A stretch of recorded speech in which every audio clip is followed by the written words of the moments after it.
తాజాగా జూనియర్ ఎన్టీఆర్ గారు కర్ణాటకకి ఫ్యామిలీతో ట్రిప్ వెళ్ళిన విషయం అందరికీ తెలిసిందే. అయితే అక్కడ రిషబ్ శెట్టి గారి ఫ్యామిలీని, ప్రశాంత్ నీల్ గారి ఫ్యామిలీని వీళ్ళందరినీ కలిసి అటు కర్ణాటక మొత్తం ఎంజాయ్ చేస్తున్నారు జూనియర్ ఎన్టీఆర్ గారు. అయితే తాజాగా వాళ్ళ తల్లికి నెరవేర్చిన కోరిక ప్రకారం కుందాపుర తీసుకెళ్ళి అక్కడ కాశీ విశ్వేశ్వరుడి దర్శనం చేపించి ఎక్కడో లోయలో ఉన్న దేవాలయాలు కూడా ఆయన దర్శించుకోవడం మనం చూసాము. అయితే తాజాగా ఆయన ఫ్యామిలీతో ఇంకో ఫోటో అయితే బయటకు వచ్చింది.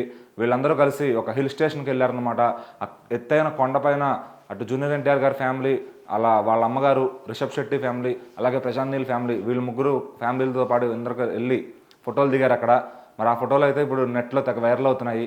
ఏందన్నా ఎన్ని రోజులు వెళ్ళావు, 3-4 రోజుల్లో ఇంత కవర్ చేసావా కర్ణాటక అని చెప్పి ఫ్యాన్స్ అంతా ఒక ఇదిగా ఫీల్ అవుతున్నారు. మరి ఆ ఫ్యాన్స్ అసలు వాళ్ళ ఫోటోలన్నీ కూడా వైరల్ చేస్తున్నారు. అటు ఫస్ట్ నుంచి వెళ్ళిన కుందాపూర్ ఫొటోస్ దగ్గర నుంచి ఈ హిల్ స్టేషన్ ఫొటోస్ దాకా ఇంకా ఎన్నెన్ని ఉన్నాయన్నా ఉంటే ఫొటోస్ బయట పెట్టినా మేము చూసుకుంటాం అని చెప్పి ఫ్యాన్స్ అంతా రిక్వెస్ట్లు పెడుతున్నారు. మరి జూనియర్ ఎన్టీఆర్ గారికి జనరల్గా ట్రిప్స్ అంటే ఇష్టం.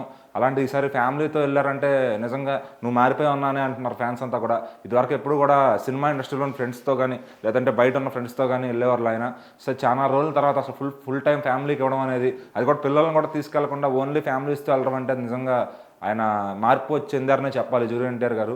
మరి ఫ్యాన్స్ కూడా ఇదేం మార్పు అన్నా రకరకాలుగా మాకు మార్పులు చూపిస్తున్నావు. అంతకుముందు పోస్ట్ లాక్డౌన్ ఒకలాగా ఉన్నావు, లాక్డౌన్ ముందు ఒకలాగా ఉన్నావు, నీ బిహేవియర్ ఏంటో మాకు అర్థం కావట్లేదన్నా. ఏదైతేనే నిన్ను చూడటం మాకు హ్యాపీ, నువ్వు ఫ్యామిలీతో గడపడం, నిన్ను ఫ్యామిలీతో చూడటం మాకు చాలా ఆనందంగా ఉంది. థ్యాంక్ యూ అన్నా, నువ్వు ఇట్లా ఫ్యామిలీకి టైం ఇస్తున్నందుకు. ఇన్నాళ్ళు నువ్వు ఫ్యామిలీని పట్టించుకో అనుకున్నావు, కానీ నీకు ఇంత బాధ్యత ఉంది ఫ్యామిలీ మీద. ఫ్యామిలీని ఇలా తిప్పి నువ్వు కూడా వాళ్ళకి టైం ఇవ్వడం నిజంగా హ్యాట్స్ ఆఫ్ అన్న. సినిమాలు చేస్తూ ఇలా కూడా చేయన్నా, మాకు ఇదే ఆనందం అని చెప్పి. అయితే జూనియర్ ఎన్టీఆర్ గారు చేస్తున్న దేవరా సినిమా సందర్భంగా సెప్టెంబర్ 27 రిలీజ్ అవుతుంది. సో ఆయన ఈ సినిమాకి కూడా ఫ్యామిలీతో వెళ్తారని సమాచారం. మరి జూనియర్ ఎన్టీఆర్ గారికి ఇంత సడన్గా ఫ్యామిలీతో వెళ్ళాలని ఎందుకు అనిపించిందో, మరి ఆయన ఏమన్నా మనతో షేర్ చేసుకుంటారేమో సోషల్ మీడియా వేదికగా చూడాలి.